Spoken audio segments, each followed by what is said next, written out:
It is morning in Addis Ababa. The blazing African sun shines on Mount Toto, the highest point in this mountain city, the capital of Ethiopia. Ethiopia is a nation as old as the Bible, as new as its first democratic government. Today, it is one of the poorest countries in the world. In Addis Ababa, there are a handful of boulevards, hotels, and government buildings, and over 2 million Ethiopians who make up the population. For most, home is a jerry-built shanty on an unpaved rocky hill. In one of the worst of these hovels, the family of Cooltv-se wakes up to face another day of hunger, sickness, and unemployment. When they left their village in northwestern Ethiopia 2 years ago for Addis Ababa, their land was taken and their house burned down, leaving them with nothing. Today, they must share their wretched mud dwelling with 6 other families. Belinish Ezra, Fentahun's wife, is the first to rise from her thin straw mattress on the mud floor. She prepares breakfast for her husband, her sick mother, and 4 children. With care, for this is ritual as well as food, she grinds a handful of coffee beans and steeps them in water boiled over a tiny fire kindled on the floor of the hovel. When the coffee is ready, everyone will have a cup, and nothing else. There is nothing else. There is only a tiny handful of grain hanging in a sack on the mud wall, and this will be saved for the evening meal. Before the family drinks their coffee, they pause to say a blessing in Hebrew, for these people are Jews. They are the poorest of the poor in Ethiopia, traditionally known as falasha, a word that means stranger, alien person without land. But of all Ethiopians, they are perhaps the richest in dreams, for they dream of going at last to the land of Israel, a country they regard as their ancient and true homeland. A country where many members of their close-knit family already live and await them. It is not an impossible dream for Fentahun, Belinish, and their family, if only they could survive until it comes true.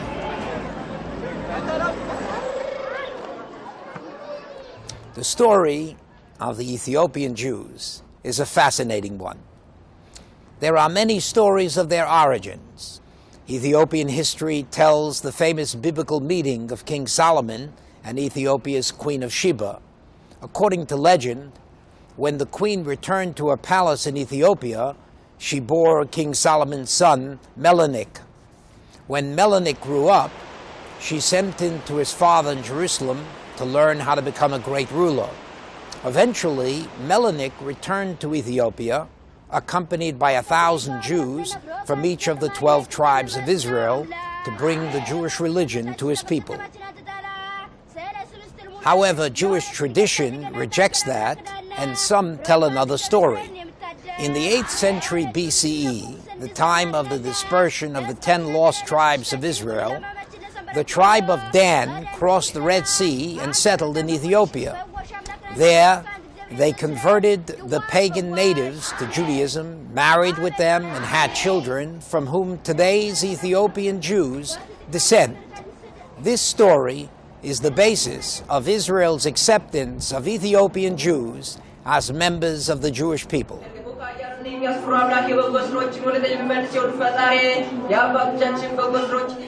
In recent years, thousands of Ethiopian Jews have immigrated to Israel. Today, more than 80,000 Ethiopian Jews are Israeli citizens. Fentahun and Belinish's family are part of the last remnant of their people still in Ethiopia. More than 20,000 of them are still waiting, praying, clinging to existence in the hope of following those who have gone before. Gathering in front of their home, a blind mother holds her most prized possession, photographs of her family in Israel. Many others have parents and spouses in the Promised Land. Some have children. Will they survive the journey that will unite them with their loved ones? For a long time, the answer has been in doubt. Illness, appalling living conditions, and above all, malnutrition have taken their toll. Many babies are stillborn or damaged. Children are often seriously underweight or too short for their ages. Goiter is common in children and adults.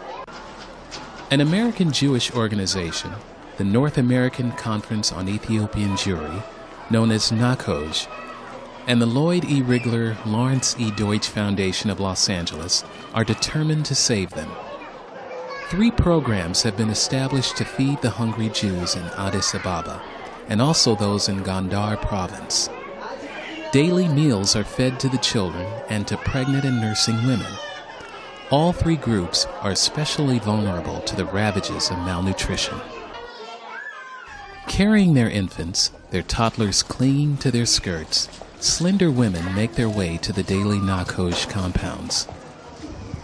For some families, it may be a walk of an hour or more to reach the food, barefoot over rocky paths, through downpours in the rainy season. But the walk is well worth it. Nutritious meals, prepared in sanitary conditions almost unique in this impoverished country, are served to over 3,000 women and toddlers every day. For older children attending school from kindergarten through junior high on the NACOJ compound, there is 1 meal a day: a hard-boiled egg, a carrot, a piece of fruit, cheese, a roll, beans, or potatoes.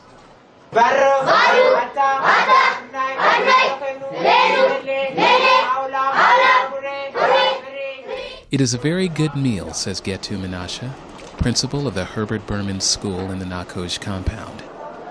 The children no longer faint in class, but we know they have nothing else to eat. Is 1 meal enough for a growing child? No, it is not. Swollen bellies, matchstick limbs, protruding limbs, height and weight significantly lower than the World Health Organization deems appropriate, give frightening testimony. An additional feeding program attempts to provide monthly distributions of grain and beans to all families with children. Food from this program also goes to people the community calls the neediest: the old, the sick, the blind, the crippled, the housebound. But in the recent economic downturn, funds for this program were difficult to raise. At one point, we had to stop the distributions of food for 2 months, says Andy Goldman, the director of Ethiopian programs for NACOJ. It was hard to turn away people who were desperately hungry, but we just ran out of money.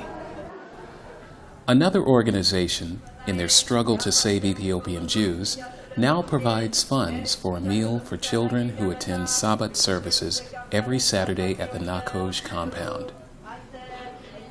Since thousands of children and adults come every week for prayers, sermons, and religious education, these meals are provided to a large portion of the community.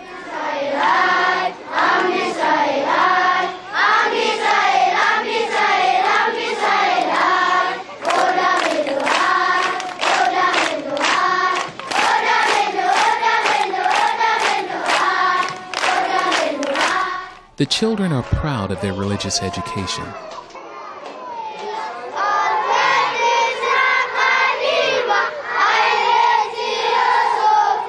They learn prayers and blessings, practices and customs, and the history of the Jewish people. They study the Torah and joyfully sing the songs of Zion. The wooden posts and bars surrounding the compound are painted in the blue and white of the Israeli flag. And on the wall of each classroom is a sign which reads, "Let's go home." A supplementary program funded by NACOJ provides paid employment to 850 Jewish men and women in creating magnificent pillow covers and such ritual objects as cloth for the Sabbath challah, Passover matzah, and such. Before this, Ethiopian Jews in Addis were maintained by welfare payments. Being on the dole was very damaging to Ethiopian self-respect and to traditional relationships. NACOJ promised to offer dignified, paid employment to the head of every household. The embroidery program is the result, combining traditional skills practiced by men and women with new designs marketable in America. Food, education, gainful employment, religious facilities. All these are offered in the hope of sustaining the community until its members can reach Israel. But the process of immigration is slow, says Goldman, and everything we can do, even with the help of the Rigler Deutsch Foundation and thousands of American Jewish individuals, is not enough. People suffer terribly. We need much more help to bring health and hope and basic human dignity into these Jewish lives. The sun sets over Addis Ababa. In their crowded hovel, the family of Fentahun and Belanish gather around a tiny cook fire, which fills the airless room with smoke. Belanish has prepared their dinner, nothing but a bit of traditional Ethiopian pancake bread, called injera. The bread is made with the last of the grain from the Nakoj food distribution. If another distribution does not take place tomorrow, there will be no food at all. The family prepares, in their dark hovel, to go to sleep on thin straw pads covering the rocky floor of the hut. They go to bed hungry. Tomorrow, unless more help comes, may be worse.